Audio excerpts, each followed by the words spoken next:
Hello ma'am. Hello. Ma'am मैं जानना चाहती हूँ, मैं बहुत एक्साइटेड हूँ कि आप यूके गए थे और मैं इसलिए सबसे ज़्यादा एक्साइटेड हूँ ये जानने के लिए कि आपने वहाँ जाके कोहिनूर देखा।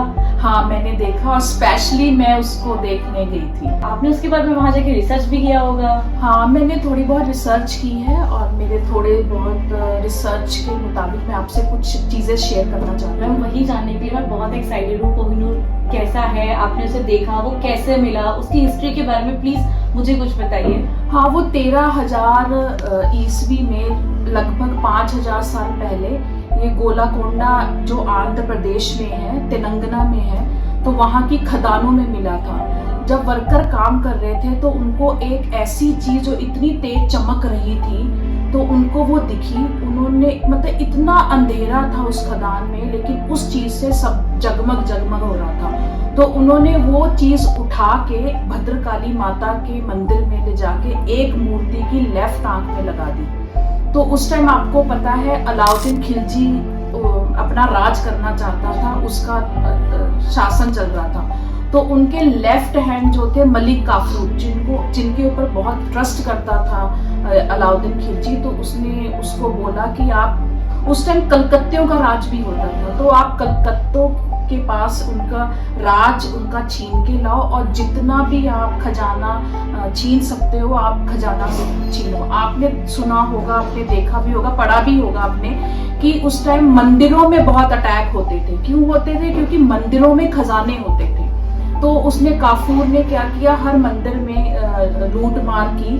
तो वो जब भद्रकाली माता के मंदिर में लूट मार करके वापस आ रहा था, एकदम से उसको एक चमकती हुई चीज नजर आई। तो उस चमकती हुई चीज को वो लेके अलाउद्दीन खिलजी के पास आया और उस दिन से उस अलाउद्दीन खिलजी की किस्मत में ये हीरा आ गया। उसके बाद अलाउद्दीन खिलजी 6 साल बाद उसको किसी ने मार दिया।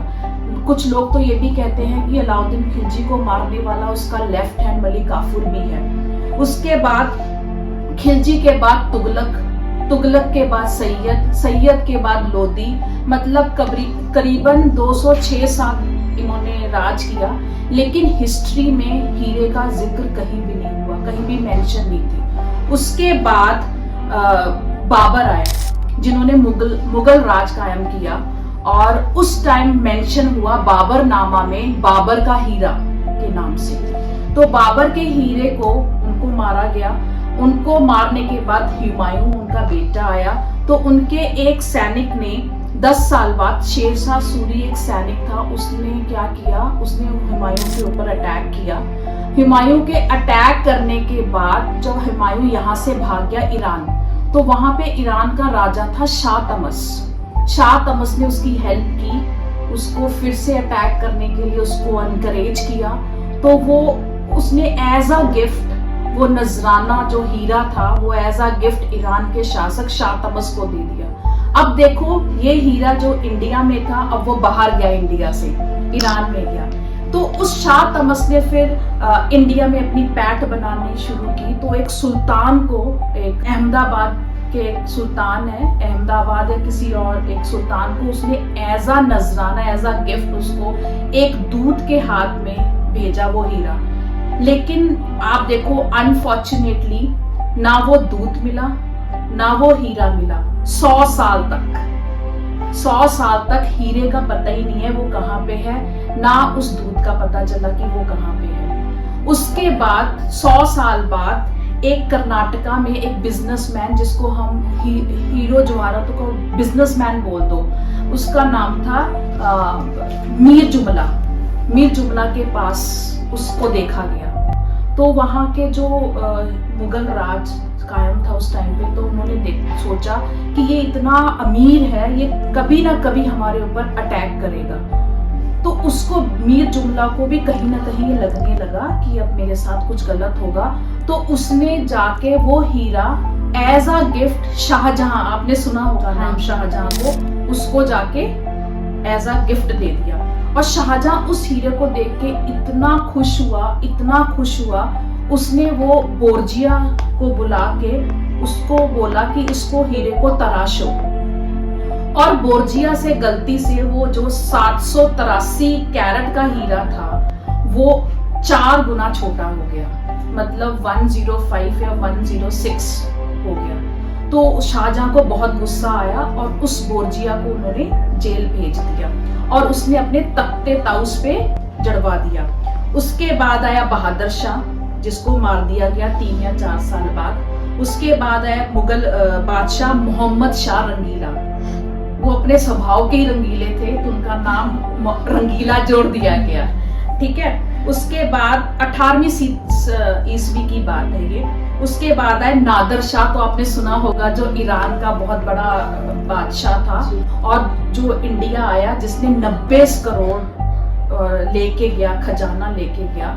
तो वो जब वापस जा रहा था तो उसने आपने ये भी सुना होगा कि वो वहाँ की नाचने वाली जो नर्तकी थी, जिसको बोलते हैं, उसने बोला कि तुम जश्न किस चीज का मना रहे हो। उसने कहा क्या मैं इतना खजाना लेके जा रहा हूँ ईरान, तो कह रही सबसे बड़ा हीरा तो रह गया। वो कहता है कहाँ पे है। उन्होंने बोला कि वो शाहजहां जो मोहम्मद शाह रंगीला था, उनकी पगड़ी में वो रखते थे कि कहीं किसी को पता ना लगे। तो उसने एक स्कीम लगाई, प्लान बनाया, क्यों ना मैं ये हीरा उनसे ले लूं। तो उन्होंने जाके मोहम्मद शाह रंगीला को बोला कि आज से हम लोग भाई भाई हैं और उसके बाद भाई भाई हैं तो हमारे में एक रिवाज है कि पगड़ियां एक दूसरे से शेयर करते हैं। तो उन्होंने, अब वो भावनाओं में आ गए तो उन्होंने अपनी पगड़ी उनके पास दे दी, तो हीरा भी उनके पास आ गया। तो उसको हीरे को देख के नादर शाह के मुंह से पहली बार निकला था कोहिनूर। तो उस टाइम ये उस हीरे को नाम मिला कोहिनूर का, ठीक है, माउंटेन ऑफ लाइट जिसे बोला जाता है।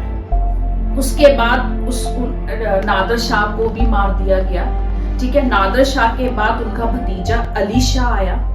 अली शाह के बाद उनके पोते शाहरुख मिर्जा को मिला। उसके बाद आपने सुना होगा अहमद शाह अब्दाली, उनको भी मारा गया और दुर्रानी राज उन्होंने चलाया था, जिन्होंने इंडिया में 8 हमले किए थे, ठीक है। उसके बाद तैमूर, आपने सुना होगा तैमूर, फिर शाहजमा आए थे, आपने शायद सुना होगा शाहजमा आए थे। उसके बाद उनका जो हीरा ऐसे मतलब आते गए। फिर शाह सुजा, एक और शासक आए हैं, शाह सुजा। नादर शाह के बाद ऐसे करके शाह सुजा आए, जिनको हीरे से बहुत प्यार था। वो नहीं चाहते थे कि हीरा किसी के पास जाए। तो वहां के कश्मीर के राजा जो थे अते मोहम्मद, उन्होंने वो हीरा पाने के लिए उनके ऊपर अटैक किया।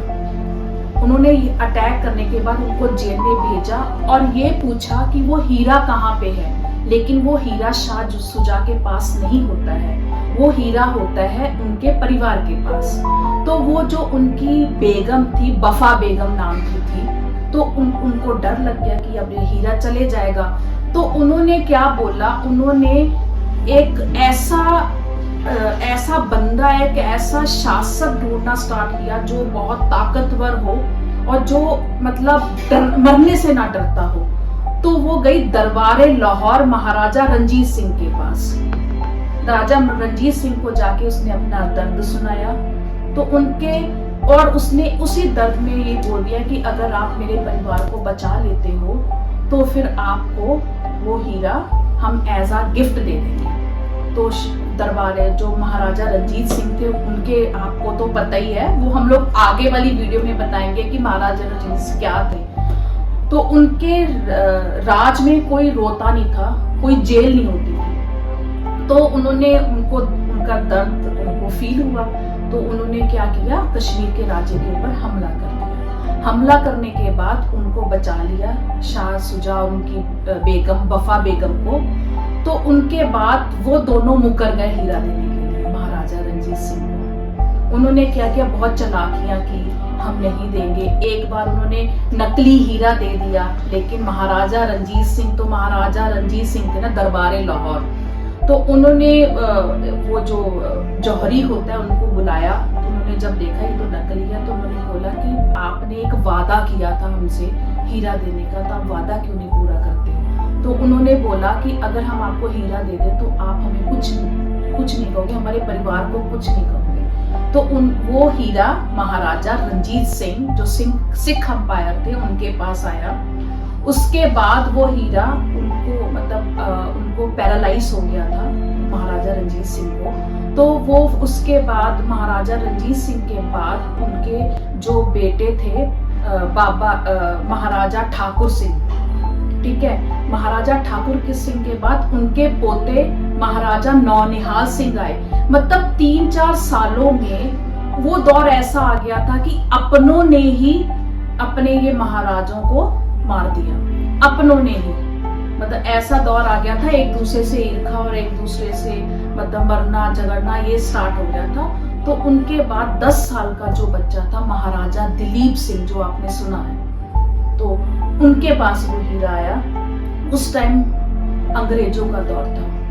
तो महाराजा रंजीत सिंह जो थे वो उनके जो छोटे बेटे थे माता जिंदा कौर के जो बेटे थे, माता जिंदा कौर को तो जेल भेज दिया उन्होंने। और उनके जो बेटे 10 साल के थे उनसे मतलब बेईमानी कह लो या फिर धोखाधड़ी कह लो, कुछ भी आप वर्ड दे सकते हो। तो वो जो धोखाधड़ी से जो ईस्ट इंडिया कंपनी और ये कोहिनूर अपने नाम करा लिया, तो उस हीरे को लेने लॉर्ड डलहौजी आए इंग्लैंड से स्पेशल उस हीरे को लेने, और वो बाय शिप गया। उस शिप का नाम मीडिया था। तो उस मीडिया में भी मैंने बोला ना आपको कि अभिशाप जुड़ा हुआ है उस हीरे के साथ, कर्स है एक। तो वो कर्स वो क्या हुआ, वो मीडिया में महामारी फैल गई। महामारी फैलने से वहाँ बहुत मुश्किलों से बहुत उनको मुसीबतें आई, ट्रबल्स आए, बहुत सारी प्रॉब्लम्स आई शिप में, लेकिन वो जैसे तैसे इंग्लैंड पहुंच गया। तो वहाँ के गोरों ने, वहाँ के जो किंग थे क्वीन थे, उन्होंने सोचा कि क्यों ना ये हीरे की मैं एग्जीबिशन लगाऊं और लोगों को बताऊं कि मैं क्या लेके आया हूँ। तो वहाँ पे जब उन्होंने एग्जीबिशन लगाई 2 साल बाद, तो लोगों ने, और वहाँ की न्यूज़पेपर में भी इवन ये आया कि लोगों ने बोला माउंटेन ऑफ डार्क, मीन्स से वो अपनी चमक हो चुका था बिल्कुल। न्यूज़पेपर में ये भी निकला कि एक छोटे से बच्चे से उन्होंने धोखाधड़ी से वो हीरा लिया, या फिर वो मतलब इतने 783 का होते वो 105 रह गया। तो इसलिए भी वो अपनी चमक खो चुका था। कितने हाथों में आया, कितनी बार भारत रहा, कितनी बार भारत से बाहर रहा। तो ऐसे करके वो उन्होंने बहुत सारा लिखा था कि ये माउंटेन ऑफ डार्क है।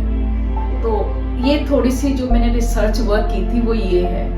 लेकिन इसके साथ कर्स भी है। मैम, कर्ज के बारे में भी मैंने बहुत कुछ सुना है, बट आज तक मुझे उसके बारे में जो डाउट्स थे वो कभी क्लियर ही नहीं हो पाए कि वो एग्जैक्टली है क्या। तो आप मुझे उसके बारे में भी देखो, मैंने बोला ना कि जैसे जैसे जिसके किस्मत पे वो हीरा जुड़ता गया, वैसे वैसे 3 या 4 साल बाद उनको मार दिया जाता था, या उनका राज ये था कि जिसके पास ये हीरा जाएगा उसका राज रहेगा। लेकिन वो उसके साथ जो भी होगा वो गलत होगा।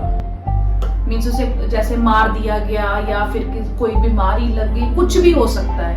और लेकिन आपको एक बात बताना चाहती हूँ ना कि कईयों ने पूछा, वहां पे पूछा कि अगर ये कर्ज था तो ये गोरों ने इतने साल कैसे राज कर लिया, उनके पास वो हीरा तब के था और अब भी वो राज कर रहे हैं। जानना चाहती हूँ कि ऐसा क्यों है। क्योंकि इसके साथ एक और कहानी है, थोड़ी सी है, ज्यादा टाइम नहीं लूंगी। उसमें क्या है कि अगर ये हीरा क्वीन के पास रहेगा, ठीक है, तो आपने देखा होगा कि वो हीरा जितने भी क्वीन से उनके क्राउन में जुड़ा हुआ है, ना कि किंग के क्राउन में। मैंने वो चीज वहां पे भी देखी जब मैं यूके गई, कोहिनूर देखने गई, तो वो जितने भी वो टुकड़े किए हैं उनके, वो क्वीन की क्राउन में लगे हुए हैं। अगर ये हीरा क्वीन के पास रहता है या अगर क्वीन के क्राउन में रहता है तो उसका राज चलेगा। ये है। Thank you so much ma'am, जो आपने बताया वो बहुत अच्छा था। और मैंने इसके बारे में कभी मतलब जो मेरे डाउट्स थे वो आज तक कभी क्लियर नहीं हो पाए थे, पर जिस तरह से आपने मुझे सारी चीजें बताई वो सच में बहुत अमेजिंग है। और मैं आगे भी मुझे कभी कोई डाउट होगा तो आई एम श्योर कि मैं आपके पास आऊँ। Thank you so much.